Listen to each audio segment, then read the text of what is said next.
हरे कृष्ण प्रभु जी, दंडवत प्रणाम। प्रभु जी, कल तक की कथा में हम यहाँ तक पहुँच गए थे कि भगवान का जन्म हो गया, इस वंश में हुआ और कितने समय तक वो गर्भ में रहे। इस प्रकार से पूरा वंशावली और उनके माता पिता के विषय में, उनके नाना जी के विषय में, सबके विषय में हमने कल चर्चा कर ली थी। तो उसके बाद में जन्म होने के बाद में जो भगवान की लीलाएं हैं उनके विषय में भी हमने श्रवण करवाई, हमने सुना, बहुत रोचक कर रहे हैं। ओम अज्ञानतिमिरान्धस्य ज्ञानाञ्जनशलाकया चक्षुरुन्मीलितं येन तस्मै श्रीगुरुवे नमः। नमोऽयं विष्णुपादाय कृष्णपृष्ठाय भूतले श्रीमते भक्तिवेदांत स्वामी निति नामिने। नमस्ते सरस्वती देवे गौरवाणी प्रचारिणे निर्विशेष शून्यवादी पाश्चात्य देशतारिणे। हे कृष्ण करुणा सिंधु दीनबंधु जगतपते गोपेश गोपिका कांतो राधा कांतो नमस्तुते। तप्त कांचन गौरांगी राधे वृंदावनेश्वरी विश्वभानुसुते देवी प्रणमामि हरिप्रिये। वंशाकल्पतरुभ्यश्च कृपा सिन्धुभ्यैव च पतितानां पावनेभ्यो वैष्णवेभ्यो नमो नमो। श्री कृष्ण चैतन्य प्रभु नित्यानंद श्री अद्वैत गदाधर श्रीवासादि गौर भक्तवृंद। हरे कृष्ण कृष्ण कृष्ण हरे हरे, हरे राम राम राम हरे हरे। आपने बिल्कुल सही प्रश्न पूछा है कि हम लोगों ने महाप्रभु की लीला श्रवण कर रहे हैं। पिछले 2 अलग अलग सेशन में हम लोगों ने महाप्रभु के अवतरण के बारे में बाह्य कारण और अभ्यंतरीण कारण का वर्णन किया है, और फिर हमने महाप्रभु के जो प्राकट्य है उसका वर्णन किया है। और इसके बाद हम लोग प्रारंभ करते हैं। श्रील वृंदावन दास ठाकुर अपने ग्रंथ श्री चैतन्य भागवत में लिखते हैं कि महाप्रभु प्रकट होने के पहले अपने पार्षदों को अलग अलग स्थानों में प्रकट करते हैं। जैसे नित्यानंद प्रभु, वो एक चक्रा गांव जो कि बीरभूम जिला वर्तमान में पड़ते हैं पश्चिम बंगाल के, वहाँ पे प्रकट हुए हैं। और हम देखते हैं कि जो अद्वैत आचार्य है उनका प्राकट्य हुआ है सिरहट्ट जिला में, यानी जहाँ पे जगन्नाथ मिश्र का पिताजी का घर था और वहाँ पे आसपास में। और इसके अलावा माधवेंद्रपुरी, ईश्वरपुरी पाद, इन लोगों से महाप्रभु का दीक्षागत संबंध है, तो इन लोगों का भी जन्म श्रीहट्ट जिला में हुआ है। फिर हम देखते हैं जैसे मुरारी गुप्त है, हम लोग देखते हैं श्रीवास पंडित है, मुकुंद दत्त है, इन सब के जन्म जो है वही श्रीहट्ट जिला में ही हुआ है। इसके अलावा महाप्रभु के पार्षदों में जैसे पुंडरीक विद्यानिधि, जिनको महाप्रभु पिताजी कहकर पुकारते थे, तो उनका जन्म चट्टग्राम, चिटागांव, वहाँ पे बेलेटी गांव में हुआ था। फिर गदाधर पंडित का जन्म भी चट्टग्राम में हुआ था। इसके अलावा हम देखते हैं कि सार्वभौम भट्टाचार्य, वो नवद्वीप के रहने वाले थे। पुरुषोत्तम भट्टाचार्य, यानी बाद में जिसको हम स्वरूप दामोदर के नाम से जानते हैं, वो नवद्वीप निवासी थे।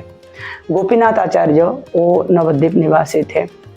तो महाराज प्रताप रुद्र उत्कल प्रदेश में जन्म लिया है। राय रामानंद उत्कल प्रदेश में जन्म लिया है।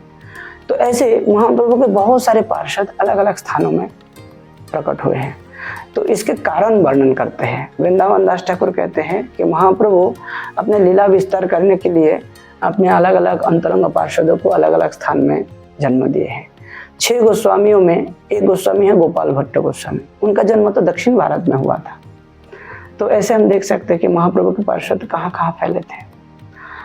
अब हम चर्चा करेंगे कि महाप्रभु के जो प्राकट्य हुआ है, उस प्राकट्य के बाद या उस समय से ये नवद्वीप वासी, मायापुर वासी लोग किस प्रकार से उसको पालन कर रहे हैं। तो कहते कि शांतिपुर में अद्वैत आचार्य हरिदास ठाकुर के साथ रह रहे थे। तो उन्होंने वहाँ पे अनजाने में संकीर्तन करने लगे, एकदम नृत्य करने लगे जोर जोर से। हरिदास ठाकुर अद्वैत आचार्य का ही शिष्य है, तो उन्होंने पूछने लगे, आचार्य ठाकुर आप नृत्य क्यों कर रहे हैं। अद्वैत आचार्य हरिदास ठाकुर से कहने लगे कि हरिदास, मुझे ऐसा लगता है कि मेरा आराध्य देव, मेरा इष्ट देव कहीं प्रकट हो गया है। मुझे ऐसा महसूस हो रहे हैं। मुझे ऐसा लग रहा है कि मैं ब्राह्मणों को दान दूं। मुझे ऐसा लग रहा है कि गरीबों को खाना खिलाओ।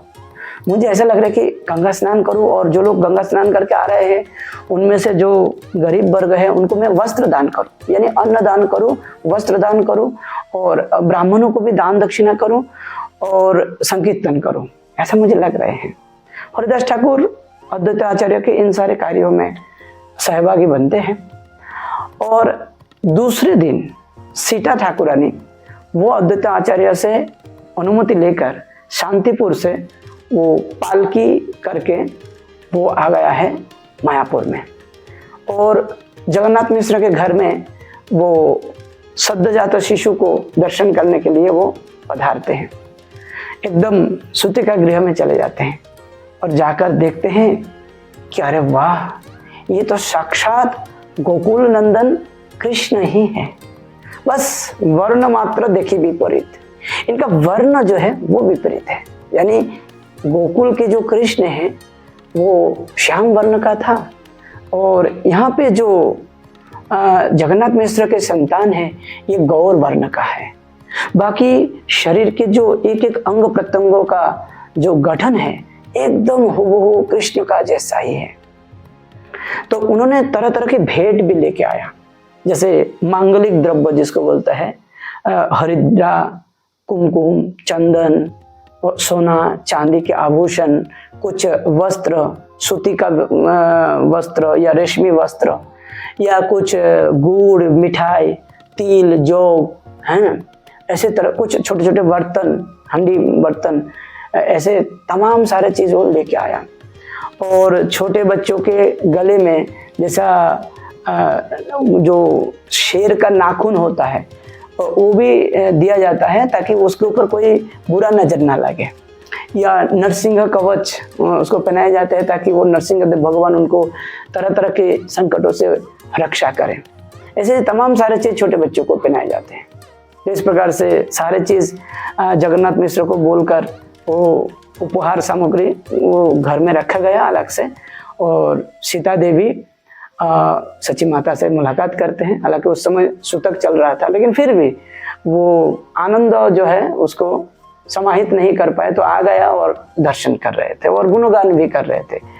तो उस समय जगन्नाथ मिश्र बहुत खुश थे, और जगन्नाथ मिश्र के घर में तरह तरह के लोग, अनजान में बहुत सारे लोग आ रहे थे और कुछ ना कुछ भेंट चला रहे थे। इसलिए वृंदावन दास ठाकुर कहते हैं ये सब अपरिचित लोग हैं, ये सबके सब देवता है। देवता लोग भगवान के सद्योजात रूप को दर्शन करने के लिए, बाल रूप को दर्शन करने के लिए वहां पे आए हैं। तो वो जैसे कलयुग के कोई पड़ोसी व्यक्ति हो, कोई दूसरा गांव से, पूर्व गांव से आया है, पश्चिम गांव से आया है, ऐसे बोलते थे। वो पूछते भी थे जगन्नाथ मिश्र कि भैया आप कहाँ से आए हैं?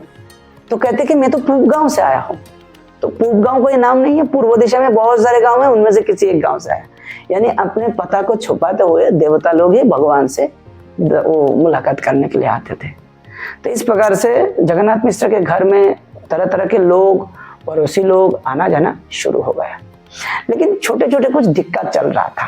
पहला दिक्कत ये है कि ये छोटा सा बच्चा, अभी तक इसका नामकरण भी नहीं हुआ है, ये जब कोई हरिनाम करते हैं तो ये शांत रहता है, और अगर कोई हरिनाम नहीं कर रहा है तो ये रोने लगते हैं, बहुत रोता है। तो क्या करेंगे? तो सब लोग हरि बोल प्रेमानंदे बाहुतुल्य, हरि बोल ये सब बोला करते थे। पड़ोसी माता आते और हरि बोल बोलते थे ताकि बच्चा रोना बंद करे और वो हंसता रहे, खेलता रहे। और दूसरा कि ये छोटा सा बच्चा लगभग 2 दिन हो चुका है, अभी तक माता का दूध भी नहीं पिया, क्या किया जाए? तो स्वप्नों में सची माता के स्वप्नों में आया कि अद्वैत आचार्य को बुलाया जाए शांतिपुर से, और वो आएगा तो मैं दूध पीऊंगा। तो इधर में अद्वैत आचार्य भी स्वप्नों में देखने लगे कि प्रभु अभी तक इस संसार में आया लेकिन संसार की कोई भी चीज को ग्रहण नहीं किया। तो अद्वैत आचार्य भगवान से कहा कि प्रभु आप कहाँ आए हैं, क्या कहाँ प्रकट हुए हैं? तो फिर वो देखे कि जगन्नाथ मिश्र के घर में आया है। तो अद्वैत आचार्य आया और आकर जगन्नाथ मिश्र से पहले बातचीत करते, मैंने सुना कि तुम्हारे कोई बालक हुआ है। तो हाँ। तो कहाँ है? बोले वो सूतिका गृह में है। अच्छा। तो बालक स्वस्थ है, खाना पीना कर रहे हैं ठीक से? नहीं आचार्य ठाकुर, वो क्या है कि छोटा सा बच्चा है, 3 दिन हो गया अभी तक दूध नहीं पी रहा है, अब ये जिंदा कैसे रहेगा? हाँ चलो मुझे दिखाओ कहाँ है। तो अद्वैत आचार्य को उनके पास लेके गया। इसके बाद अद्वैत आचार्य सची माता से पूछने लगे, मैया बच्चा दूध पीता है क्या? देखिए आचार्य ठाकुर वो तो दूध नहीं पी रहा है, क्या करे, रोते रहते हैं। तो कहते कि चलो मैं कुछ मंत्र बता देता हूँ आपको, आप ये दिन में कुछ समय जप करना, तो देखना कि तुम्हारा बच्चा दूध पिएगा। तो सोचा ये कोई तंत्र मंत्र का खेल होगा। तो उसने कान में वो 16 अक्षर वाला जो भगवान का बीज मंत्र होता है वो उन्होंने दे दिया, कान में फूंक दिया। तो इससे अद्वैत आचार्य सची माता को दीक्षा दे दिया है। तो अब दीक्षा हो गया है सची माता का, और इस मंत्र को मनी मन जपने के लिए बोला था। तो इससे उनका अंतकरण शुद्ध हो गया। तो कहते कि माँ आप चिंता मत करो, तुम्हारा ये बच्चा अब दूध पिएगा। फिर इन लोगों से बातचीत करते करते अद्वैत आचार्य 3 बार परिक्रमा किया और वहां से अनुमति लेके चले गए, और इसके बाद से ये दूध पीने लगे। अब सारे पड़ोसी माता के लिए एक बहुत सुंदर ये बालक मिल गया है। तो सब लोग बस अपना घर के काम धंधा पूरा करके बस सची माता के पास आ जाते और इनको लेकर ये लोग खुशियां मनाते थे। अब इन लोगों को कुछ नाम तो देना है, हैं? सची सुत तो अभी है, सची माता का पुत्र है, लेकिन इन लोगों ने पड़ोसी माता लोग अपना दिमाग खुद ही लगाते हैं। तो कहा कि एक काम करते, इसका नाम जो है हम निमाई रख देते हैं, क्योंकि इसके ऊपर डाकिनी जोगिनी भूत प्रेत आदि का कोई साया ना पड़े, कोई नजर ना पड़े, इसलिए हम इनका नाम निमाई रख देते हैं।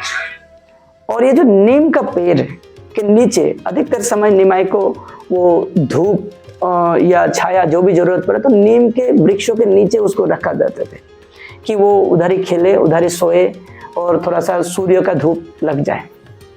इसी वजह से उसका नाम निमाई पड़ गया।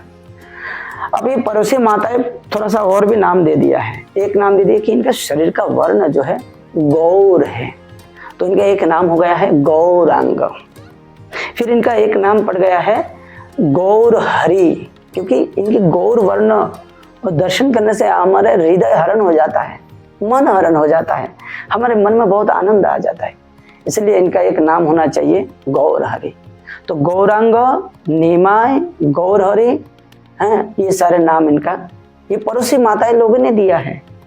लेकिन जैसे वो 12-13 दिन हो चुका है तो फिर जगन्नाथ मिश्र अपने ससुर नीलंबर चक्रवर्ती को बुलाते हैं।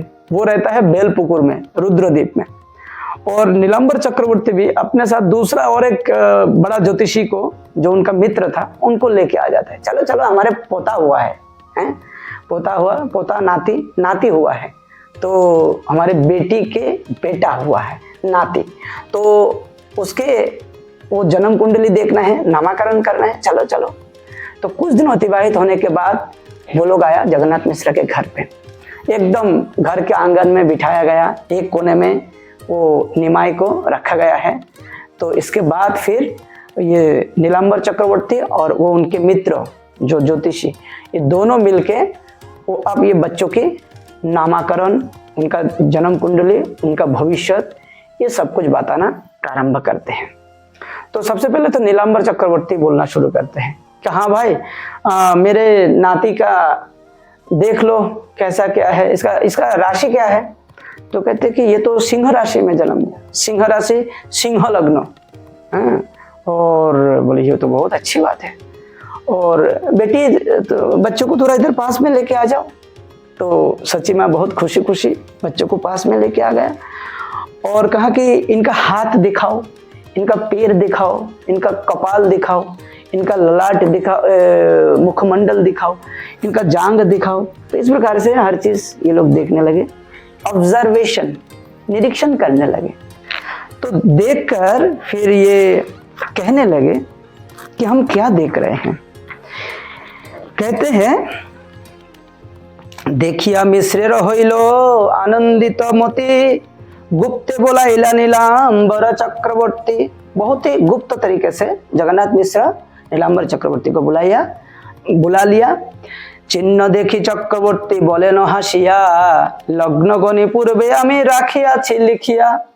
तो कहते कि इस बालक के शरीर में बहुत प्रकार के लक्षण है, वो मैं पहले से निरीक्षण कर लिया, देख लिया, और मैंने इसके भविष्य क्या होगा ये सब मैंने लिख के रखा।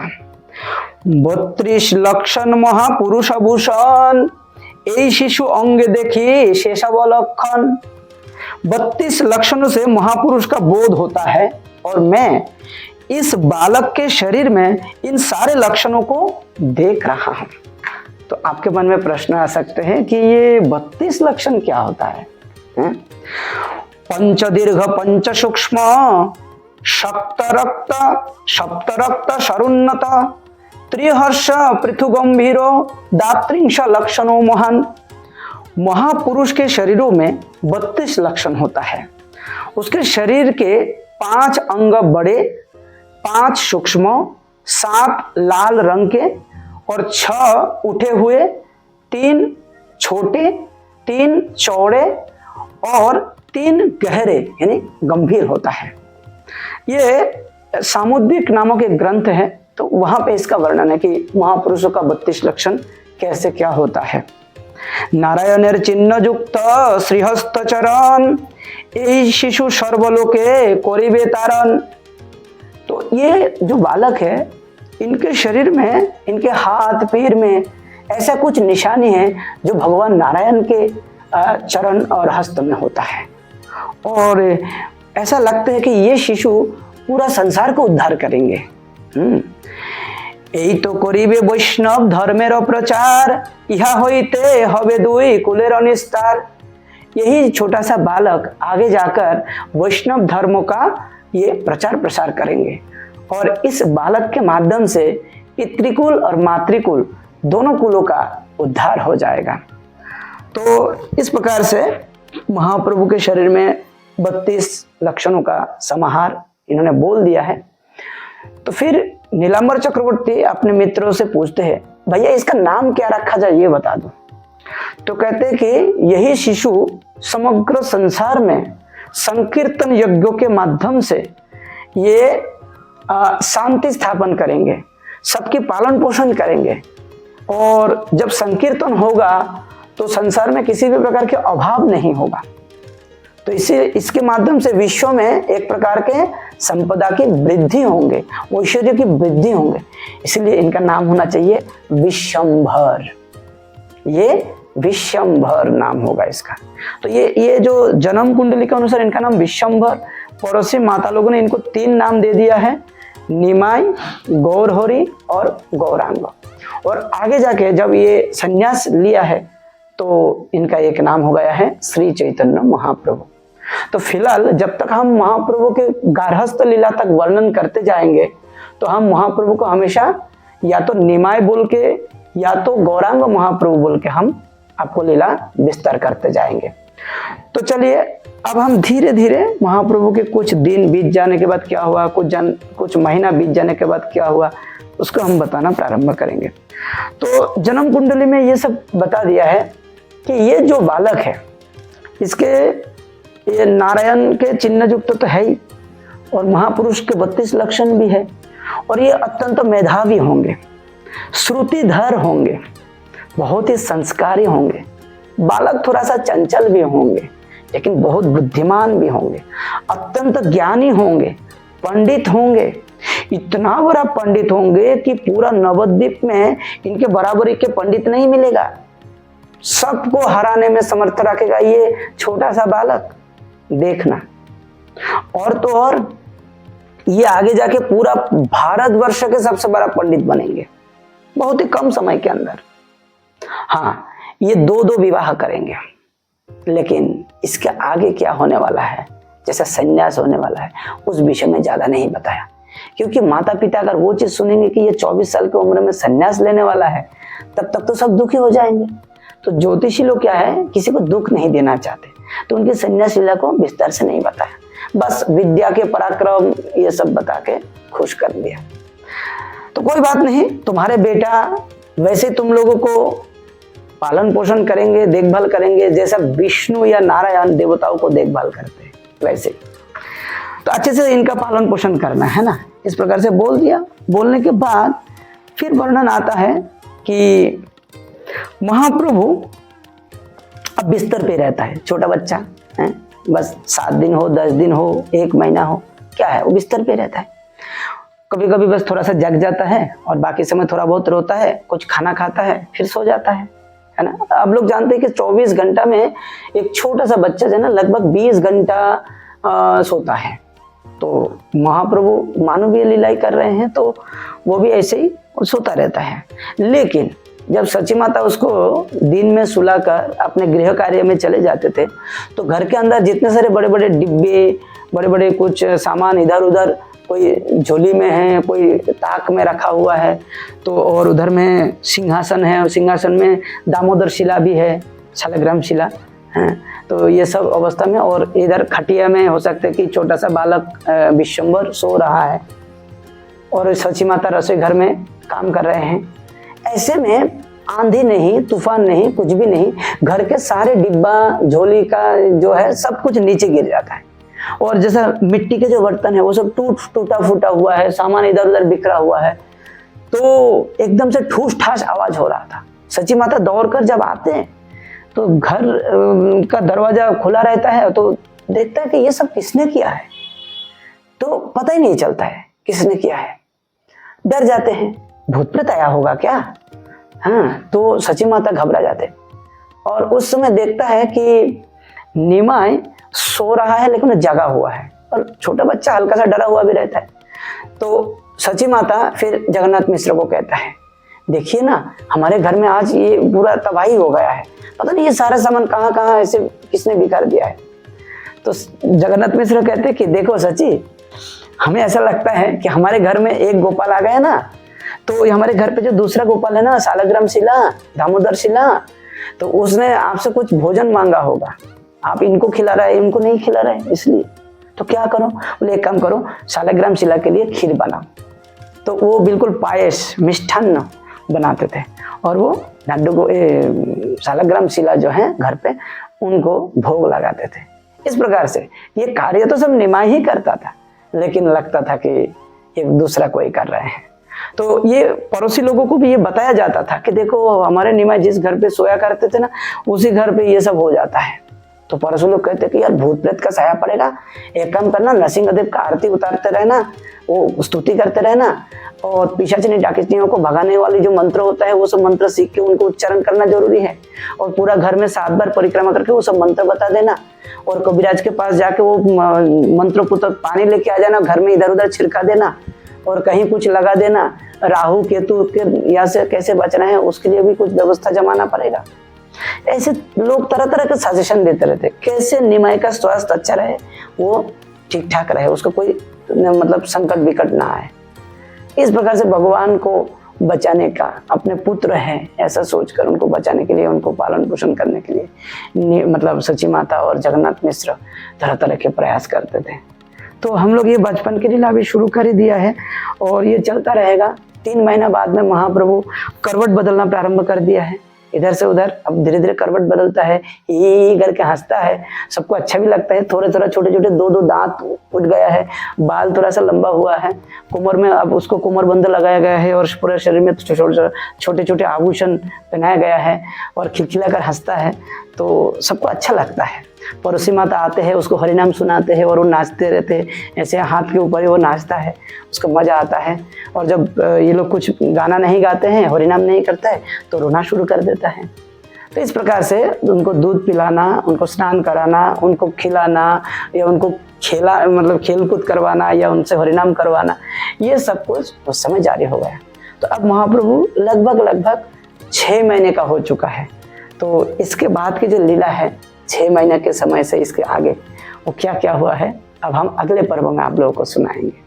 ठीक है, तब तक के लिए बहुत बहुत धन्यवाद। नमो महावदन्याय कृष्ण प्रेम प्रदायते कृष्णाय कृष्ण चैतन्य नामने गौरतिशे नमः। कलिजुग पावन अवतारे श्री चैतन्य महाप्रभु की जय।